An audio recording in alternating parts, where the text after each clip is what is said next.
जय माता दी। वैभव लक्ष्मी व्रत की उद्यापन विधि क्या है और कैसे करते हैं। तो सर्वप्रथम जैसे आप हर शुक्रवार को पूजा करती हैं वैसे ही पूजा करनी है और माता जी का हल्दी कुमकुम लगा के तिलक करें और फिर उसके बाद से माता जी को फूल धूप दीप अगरबत्ती दिखाएं, प्रसाद भोग लगाएं और प्रसाद में इस बात का अवश्य ध्यान रखें कि खीर का भोग अवश्य लगाएं। जो खीर हमको खिलानी है, इसमें 7 कन्याओं को हम लोगों को खिलाना रहता है या 7 सौभाग्यशाली स्त्रियों को खिलाना रहता है।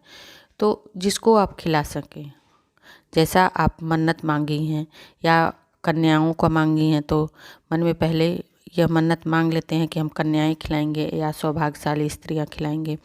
तो ऐसे आप 7 महिलाओं को खिलाना है तो आप उस मन्नत को 7 महिलाएं बुलाएं और फिर पूजा के बाद आप रोज़ की तरह जैसे पूजा करती हूँ वैसे ही पूजा करनी है। जिनको नहीं मालूम है मैं बता रही हूँ।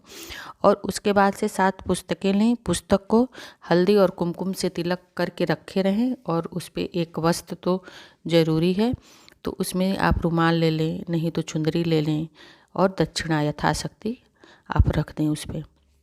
उसके बाद माता का पूजा करने के बाद उन स्त्रियों को बैठाएं, उनका पैर धुलें और उनके पैर को कलर करें, आलता लगाएं और फिर उनकी मांग भरी जाती है। तो उसमें आप कुमकुम लगा के मांग भरें और फिर स्त्रियों को जो नया पात्र लाए हैं, 7 नया पात्र रहेगा, उसी पात्र में हम लोग उन लोगों को खीर देंगे।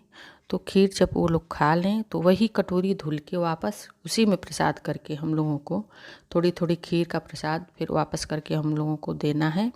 और जो और माता रानी का जो प्रसाद है, फल है, वो सब करके और यथाशक्ति दक्षिणा सहित हम उन लोगों का देते जाएंगे एक एक स्त्रियों को और पैर उन लोगों का छुएंगे और फिर इसके बाद हम लोग उन लोगों को विदा करेंगे। तो इसी तरह से उद्यापन विधि है, कोई बहुत बड़ा तामझाम नहीं रहता है, सामान्य सी पूजा विधि है और उद्यापन विधि है। तो यह बहुत आसानी से हम लोग कर लेंगे। अब माता रानी का फल इतना बढ़िया होता है कि पूछिए मत। अगर आप कोई भी मन्नत मांगती हैं तो माता रानी अवश्य पूरी करती हैं। तो इसी उम्मीद के साथ कि यह वीडियो आप लोगों को पसंद आएगी तो प्लीज़ लाइक सब्सक्राइब अवश्य करिएगा। कमेंट बॉक्स में जय माता दी अवश्य लिखिएगा। धन्यवाद।